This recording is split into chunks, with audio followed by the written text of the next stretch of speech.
A big matchup in London at the Emirates. Janusz Michallik as Arsenal welcomed Manchester City, and it ended 1-0 to City. Of course, City doing what City does, grinding out results. Arsenal, I mean, they did try, but of course, in the end, they couldn't get the breakthrough. When we looked at this matchup, Janusz, of course, there were lots of bells and whistles. We probably expected at the way City started that they would blow away Arsenal with more than just the one goal. Are you surprised that they didn't blow them away? They've set a high bar, right? We're not happy now when they beat, teams like Arsenal. I mean, I know they've beaten Liverpool, 4-1 and all that good stuff, but I just think that they were in absolute control of the game. It seemed to me like Arsenal were just there to interfere with what Manchester City really wanted to do, because they didn't really put up a fight. I've heard people already talking about, Arsenal are in the game.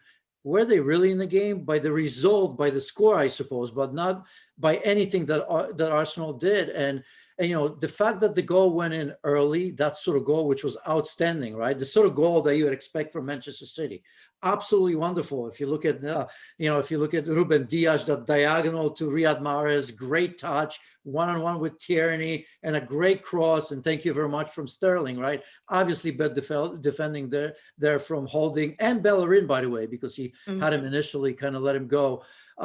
And I think that set up a game. And after that, it was just control. I didn't see anything from Arsenal that they put together that would make me believe that they could get anything out of this game. And let's be fair, Manchester City weren't at their best, but they didn't have to be. And yet, I don't want to rattle off the records right now, but I mean, it's just incredible. The unbeaten records, competitions and in the Premier League right now. So yeah, one of those matches that was just easy for Manchester City, nothing special. And, 1-0, same as 5-0, really. And then, as you said, I mean, City have set the bar high, really and truly, because like we said, we have been used to them blowing away teams, and to the point that we feel somewhat like we were missing something even in a 1-0 win over Arsenal away from home. But now, what's impressed you the most, I suppose, about how this Manchester City team under Pep Guardiola, that may differ from the one a year ago, has just been able to go back on this brilliant run that could very well lead them to the Premier League title? Well, obviously, the one thing is that we always knew that they had such quality. I mean, you look at players, there are 3 or 4 deep. We talk about the, 3 or 4 deep in every position. We talk about the false nine. The way they interchange, almost anyone can play there. I mean, if I put Zinchenko as a false nine or Cancelo, by the way, towards the end, he kind of made that run. If I put any player as a false nine, they would probably function well because they're tactically within that system and technically absolutely superb, right? When you look at City, their players' bad touches are better than most players' good touches. Let's be honest here, right? So it's that understanding of where to move, how to move. It's a blueprint that everybody understands, right? So there are times in the season when it doesn't work, and obviously they've added.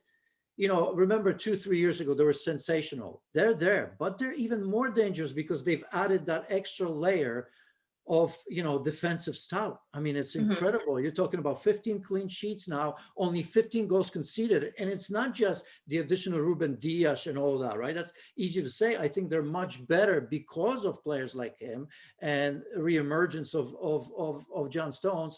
But they're a good defensive team in all formations. And then, of course, you have, great players. I mean, this is no surprise to anybody, is it? I mean, they've had a slower start, but it wasn't a terrible start.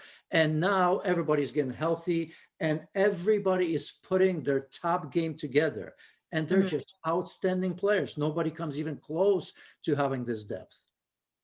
Well, I suppose all good in the hood for Manchester City, which is what I'm sure lots of people were expecting. So let's talk about Arsenal now. Mikel Arteta and his men, Mikel Arteta, knowing Pep Guardiola and Manchester City quite well. Of course, he couldn't get the breakthrough for this one. Arsenal, I know you made a comment a couple of weeks ago saying that Arsenal are a mid-table team. And hey, people probably just need to accept that. Do you feel like your comment's being proved now?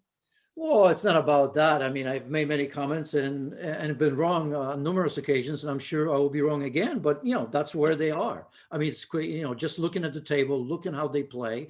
You look at teams, a lot of teams above them, and if I look at Leicester City, even West Ham to a degree, a tougher, stronger team mentally in terms of character. I mean, most of the teams, if not all teams in front of him, are better. So the table doesn't lie, and I just think it's going to take time. Do I still believe in Arteta? Yes, maybe a little bit less than I did a couple of months ago. He's introducing some young players, but oh well. I mean, a lot of managers do that. Bukayo Saka, one that stands out for me. Other than that, look, anyone can introduce young players. I was a little bit surprised that Emil Smith Rowe didn't start this game. He was withdrawn in the last game in Europa League. And I thought he shouldn't be. Odegaard wasn't as good as he was. So I thought maybe because he's going to start here, that was a big surprise. David Luiz didn't start. That was a little bit of a surprise. But in the end, I don't think it would have mattered because, this Manchester City at 75%, maybe, we're still a better team. So look, this was always going to be, this is going to take longer for Arsenal. I'm just going to wait for next season. There'll be no excuses.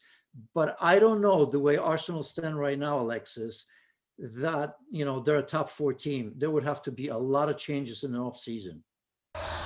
Thanks so much for watching ESPN on YouTube. And for more sports highlights and analysis, be sure to download the ESPN app. And for premium content and live streaming, subscribe to ESPN Plus.